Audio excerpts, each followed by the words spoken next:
Four TV news channel Rahul Pandey के साथ आज हम बस्ती जिले के सोनहा थाना में खड़े हैं। सोनहा थाना अंतर्गत एक गांव है।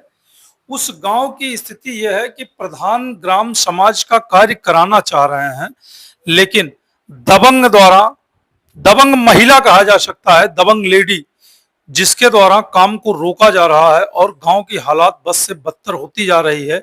गांव में ऐसी स्थिति है कि वहां कभी भी बीमारियों का कोई बहुत बड़ी बीमारी पनप सकती है, फैल सकती है। और शायद ग्राम प्रधान का ये काम भी है, वो अपने दायित्वों को पूर्ण करते हुए उसका निर्वहन करना चाह रहे हैं, लेकिन कुछ लोगों द्वारा निर्वहन नहीं करने दिया जा रहा है।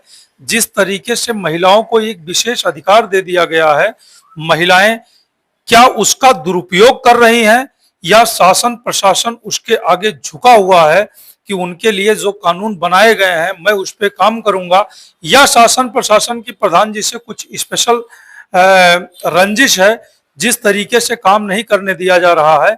लेकिन गांव में स्थिति ऐसी है कि वहां जो कारण है, हम प्रधान जी से बात करेंगे। आप वीडियो में देख भी सकते हैं कि ये वही मंजर है, प्रधान जी के रीढ़ की हड्डी उसी महिला ने ईंट से मारा, हड्डी टूटी, फिर भी एफआईआर प्रधान जी के खिलाफ ही लिखा गया।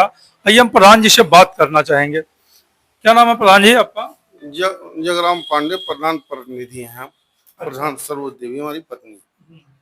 तो ये उस दिन की जो घटना थी उसके बारे में आप क्या कहना चाहेंगे? उस दिन की घटना ये है कि एक गड्ढा है, उसमें पूरे गांव की सड़ी हुई पानी और कचरा आता है और इसलिए ओवर हो जाता है, ओवर होके रास्ते में जाता है, फैल यानी जाता वो सड़ रहा है पानी है, वहाँ। सड़ रहा है और अभी भी सड़ रहा है। वहाँ जाओगे तो इतना बदबू मारेगा कि कोई पता चलेगा कोई जानवर मर गया है, इतना सड़न है वहाँ। इसके पहले वो पानी कहाँ जाता था? पानी उसी खलिहान में निकाल देते थे, एक ग्राम समाज की जमीन में से होते हुए खलिहान में। मतलब पूर्वोत में वो पानी वहीं जाता ही था जहां अभी आप निकालने का प्रयास कर रहे हैं? पूर्वोत में पानी वो जो महिला है उसके दरवाजे से होकर निकल जाता था, लेकिन आगे से पाट करके वो कब्जा कर ली है और पीछे खलिहान भी कब्जा कर रही है कि पानी ना निकलने पाए।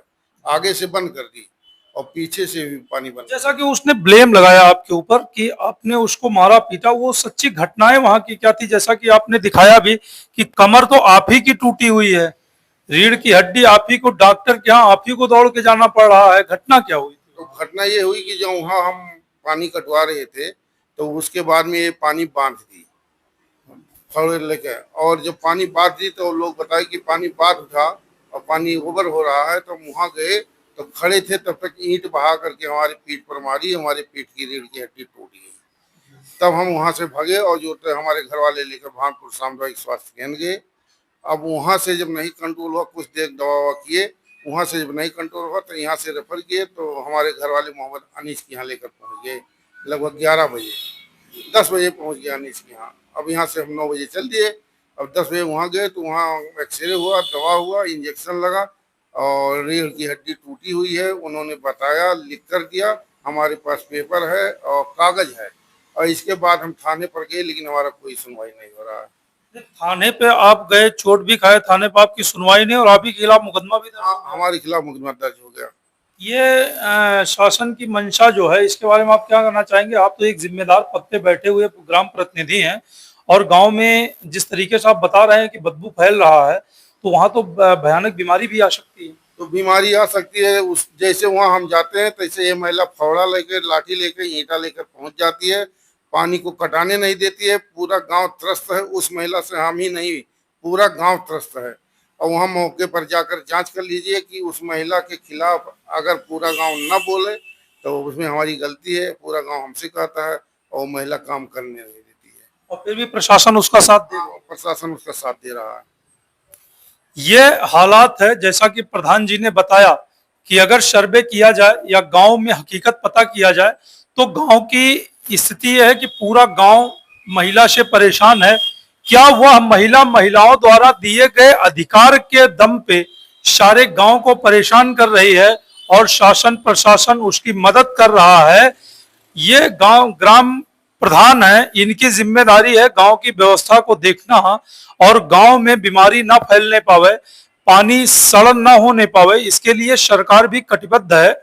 और वह काम करते हुए प्रधान के ऊपर ही हमला हो जा रहा है और उसके बाद भी थाना प्रधान जी की नहीं सुन के प्रधान जी के खिलाफ ही मुकदमा लिख दे रहा है। यह अपने आप में शासन और प्रशासन पे बहुत बड़ा सवालिया निशान है। अगर महिलाओं को दिए हुए अधिकार पे इस तरह का शासन प्रशासन कार्य करता रहा तो शायद समाज में काम करने वाले लोग, जो जिम्मेदार व्यक्ति हैं, जिन्हें गांव की जिम्मेदारी मिली है और गांव के जिम्मेदार होने के नाते गांव के लोगों की सुरक्षा व्यवस्था की जिम्मेदारी है, वो प्रधान किस तरीके से अपना काम कर पाएंगे और किस तरीके से अपने जनता की सुरक्षा कर पाएंगे।